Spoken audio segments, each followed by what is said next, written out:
جائے. نعمتیں گنتے جاؤ گنتے جاؤ. رب تبارک و تعالیٰ نے چیلنج دیا ہے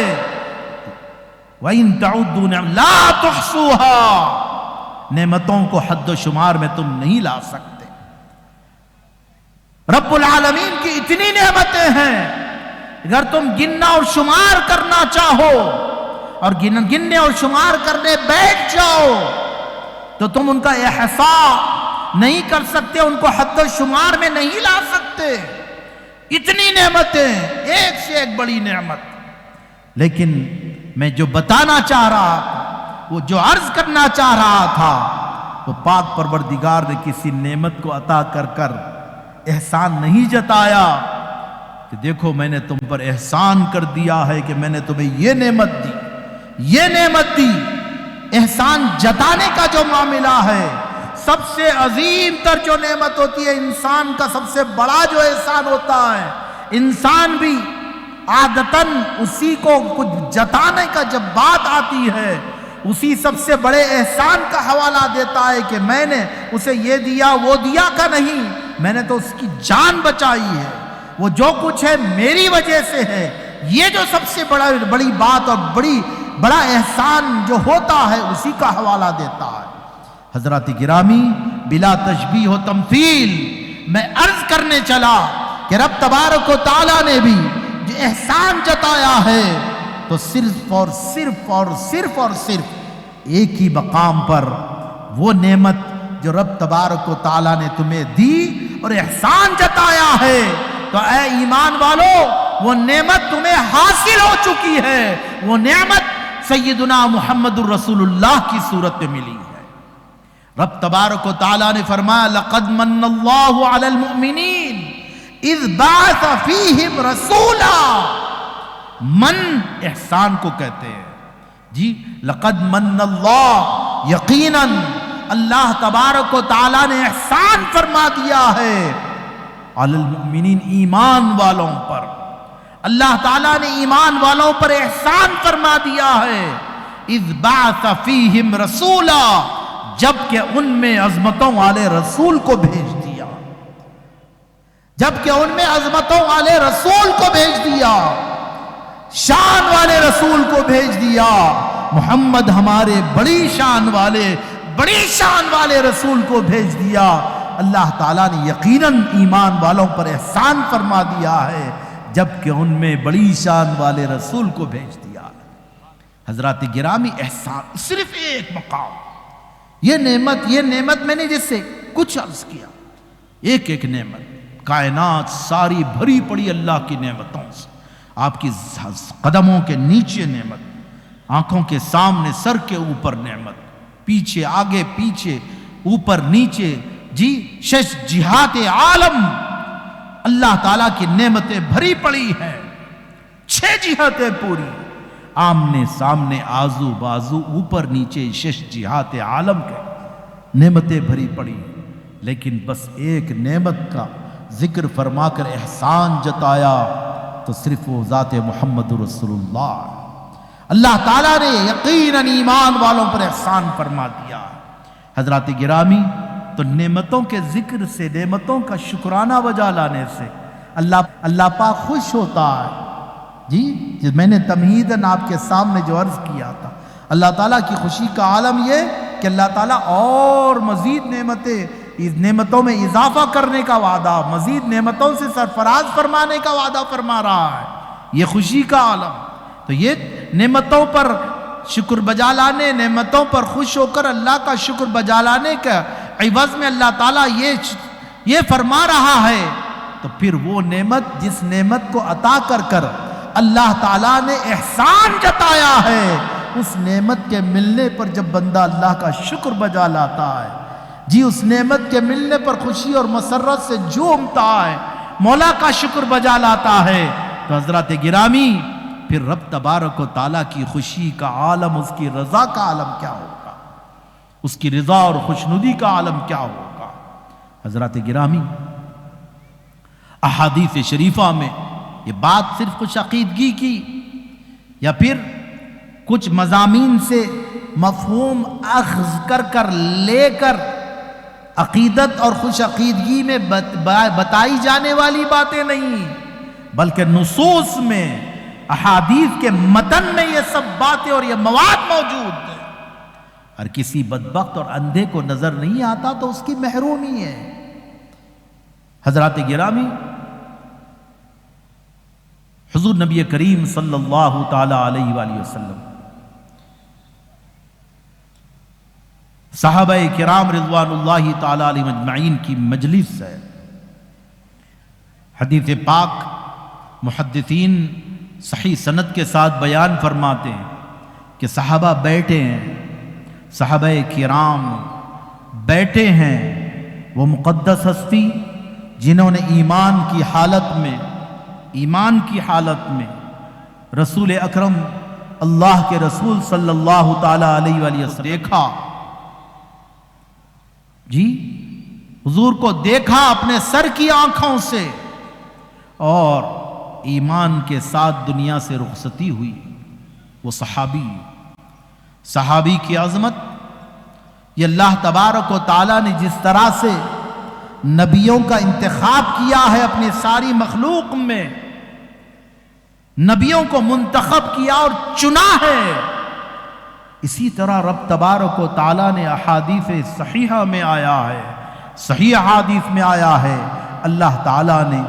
لوگوں میں اپنے حبیب کریم صلی اللہ تعالیٰ علیہ وسلم کی صحبت، حضور کی رفاقت اور سنگت،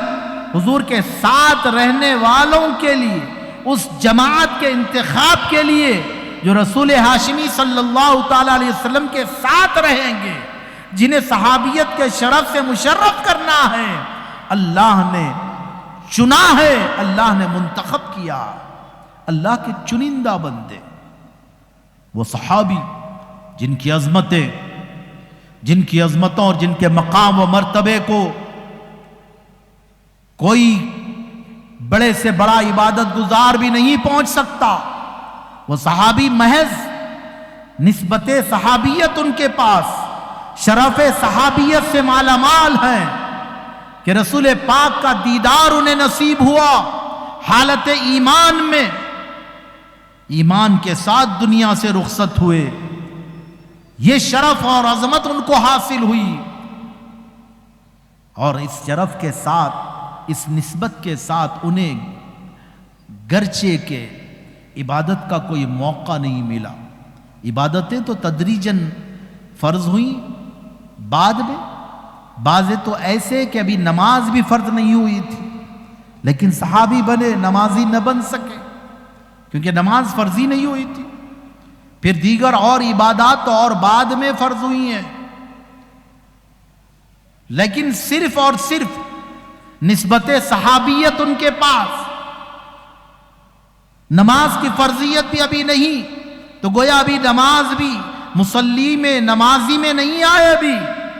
محض صحابی ہے، تو پھر ہزاروں برس تک نمازیں پڑھنے والا، عبادتوں کا اہتمام کرنے والا بھی وہ صحابی جنہیں نبی کریم صلی اللہ تعالی علیہ وسلم کی ایک لمحے کی صحبت حاصل ہوئی، حضور کا دیدار نصیب ہو گیا،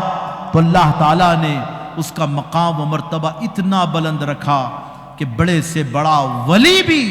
بڑے سے بڑا قطب بھی صحابی کے مرتبے کو نہیں پہنچ سکتا۔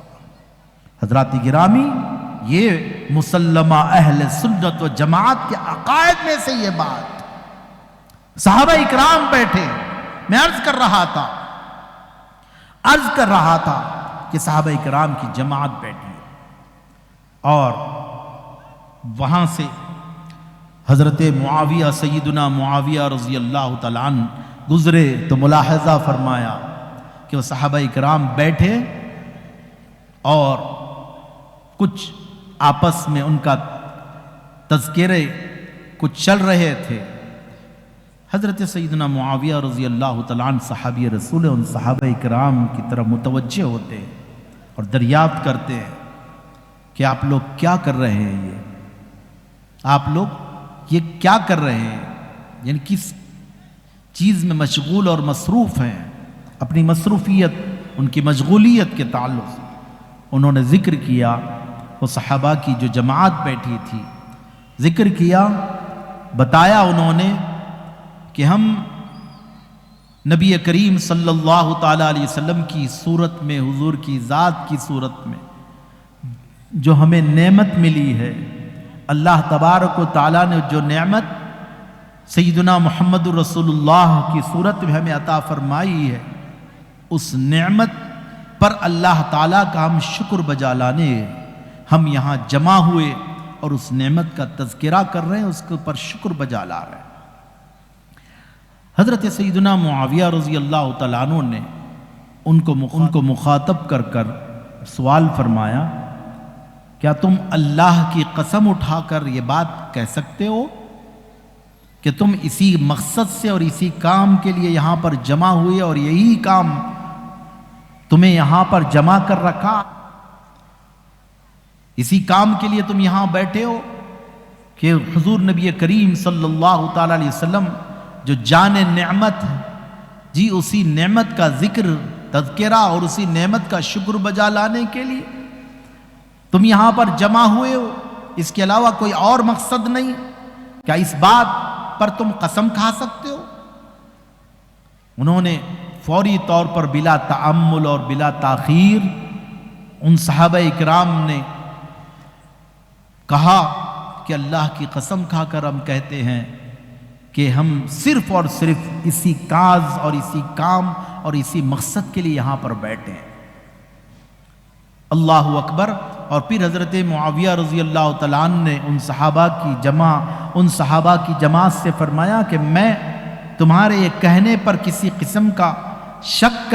کرتا ہوا تم سے قسم کے ساتھ اس بات کو بیان کرنے کا مطالبہ نہیں کیا، کسی قسم کی کوئی تہمت تم پر نہیں تھی کہ تم کچھ غلط بیانی سے کام لے رہے ہو، بلکہ میں نے اس لیے تم سے اس قسم کا سوال کیا کیونکہ ہم